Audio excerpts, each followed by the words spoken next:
आता तुम्ही सगळेजण मला विचारशाल, हे काय करताय?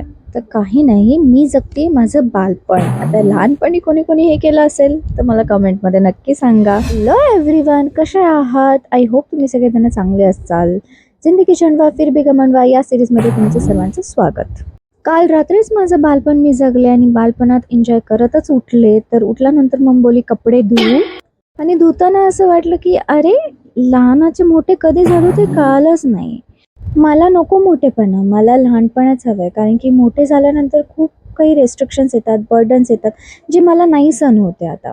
देवाकडे मी एकच गोष्ट मागेल, की देवा मला माझं लहानपण दे. कपडे एवढे धुतले, की मला भूक लागली होती. कोणताही विचार न करता किंवा मम्मीचं वेट न करता मी खाल्ली कुरडईची भाजी. डिहायड्रेशन झालं होतं, त्याच्यामुळे मम्मीने मला दिला रामबाण उपाय. म्हटली, "केमिकल घेऊ नकोस. घे मेथ्या, त्या मस्त चगळ. तोपर्यंत गॅसवर ठेव पाणी आणि कर गरम. हलकंसं कोमट पाणी कर आणि ते डायरेक्टली गिळ. मेथ्या काही चावू नकोस, कारण त्या असतात कडू."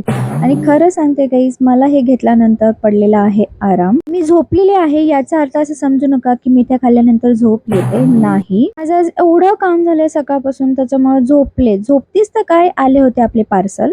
पार्सल घेऊन झोपता असता आल्या होत्या वहिनी आणि मम्मी आणि वहिनीचं एवढं डीप डिस्कशन चालू होतं. वहिनी फक्त 2 दिवसासाठी गेल्या होत्या आणि आदू मला म्हणत होता, "आत्तू चल बस गाडीवरती, मी आणतो तुला फिरून."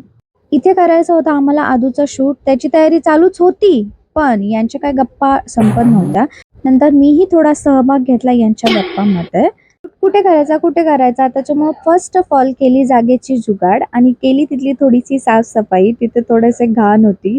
आर इंडियन्स, सो जुगाडू काम तो बनता है. आणि ही होती आमची शूटची जागा. कशी वाटली ती कमेंटमध्ये मला नक्की सांगा. शूट करायचं होतं आपल्या साहेबांचा आणि ते काय असे शांत बसणार होते का? न त्याच्यामुळे द्यावी लागली छोटीशी रिश्वत.